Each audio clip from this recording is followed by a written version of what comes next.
Hey guys, these are the 7-6 homework solutions. Okay, so if we start with number 1, it says the diameter of a sphere is 12 inches. What is the volume of the sphere? Round your answer to the nearest tenth. Okay, so first off, since we're dealing with a sphere, the volume formula is 4/3 pi r cubed. Okay, so really the only thing we need in this problem, because it says to round to the nearest tenth, is we need the radius. So if the diameter is 12, your radius is going to be 6. So we have 4/3 pi times 6 cubed. Okay, we would put it all together. So 4/3 in parentheses times pi times 6 cubed. And you would round to the nearest tenth. You get 904.8 inches cubed. Okay, pretty simple on the first one. So then for number 2, it says find the volume of a hemisphere if its radius is 15 meters. Round your answer to the nearest tenth. So again, since they're telling us to round to the nearest tenth, we multiply everything together, including pi. So since it's a hemisphere though, the only new thing we're gonna do is in the beginning of the formula, we're gonna put a 1/2 there. So you have 1/2 times 4/3 pi r cubed. Okay, so our radius is actually kind of labeled for us already. It's just 15. So I'm going to do 1/2 times 4/3 pi times 15 cubed. Okay, so I'm going to multiply these all together, kind of like how I showed you guys in the notes. And then you want to round to the nearest tenth, which is 1 decimal spot. So you end up getting 768.6, and then it would be meters cubed. Okay, and that would be your answer for that one. Okay, so then we kind of move on to the cone.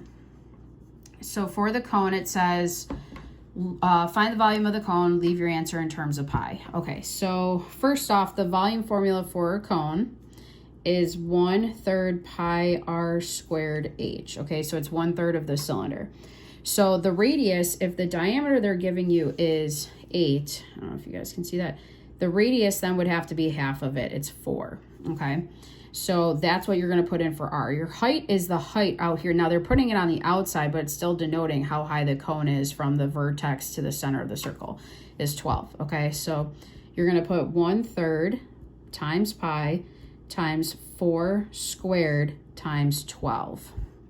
Okay, now this time they want it left in terms of pi. So you guys are going to multiply 1/3 times 4 squared times 12, not including pi, okay? You end up getting 64, and then you would drag the pi down. So 64 pi is exact, right? Because as soon as we put pi in, it makes our answer irrational, and we don't want that, okay? So, and then our units would be inches cubed. Now, obviously on the graded assessment for the end of the week, I don't really need units. I'll tell you guys that again in the next lesson, but that's good enough, okay? Just writing 64 pi for right now. Okay, so then at the bottom of the paper, we have the cone, okay? They want us to find the volume and leave your answer in terms of pi. Okay, so your volume formula is 1/3 pi r squared h. So your radius is 3. It's kind of labeled for you already. Your height is 7. And I'm just going to do 1/3 times technically 9, right, times 7. And carry the pi down. So I end up getting 21 pi cubic feet, or feet cubed. And that's my answer.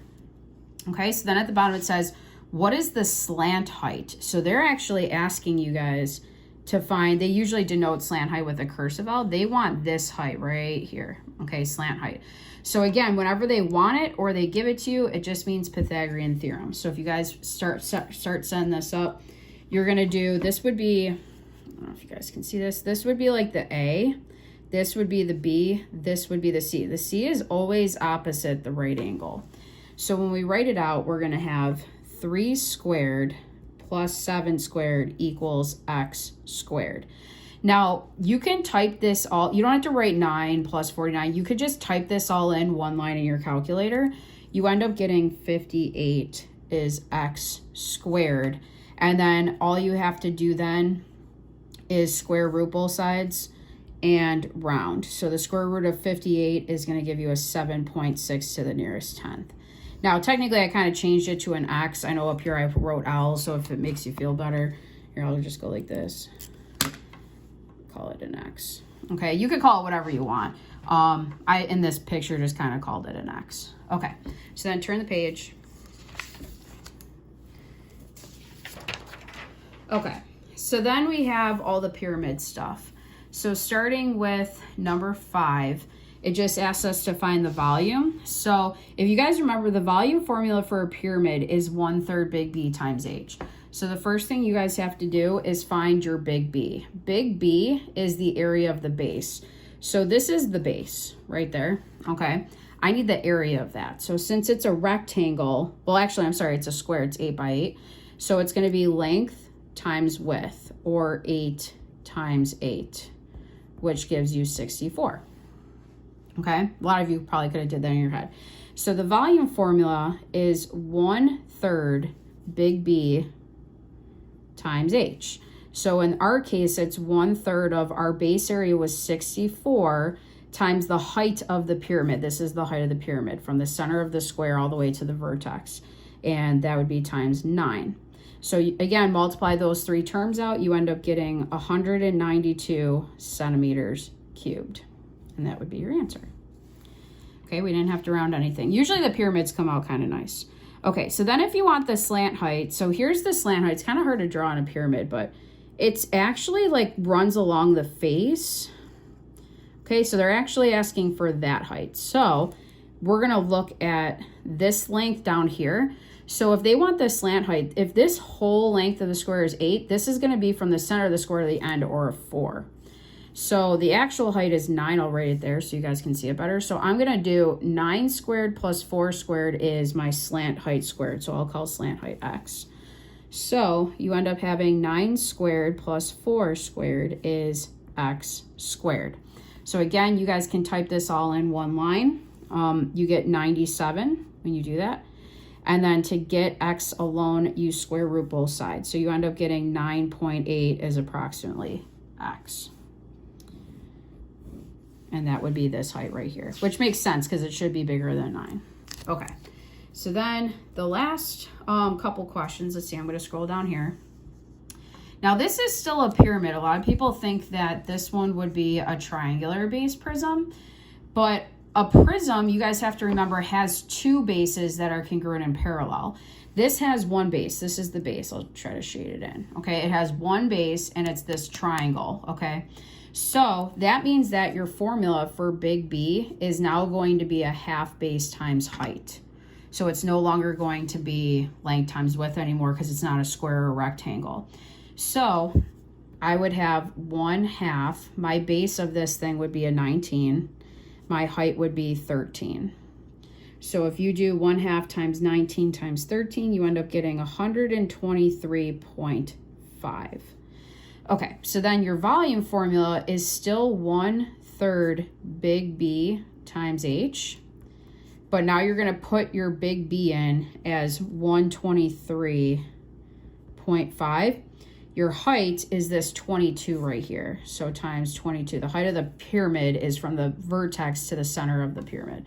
Okay, so when you do this, you end up getting, and it said round to the nearest 10th, you get 905.7, and it's gonna be in inches cubed.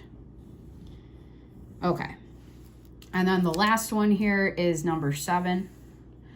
So number 7 says, find the volume of the rectangular based pyramid. Okay, so this is the base right here at the bottom, okay?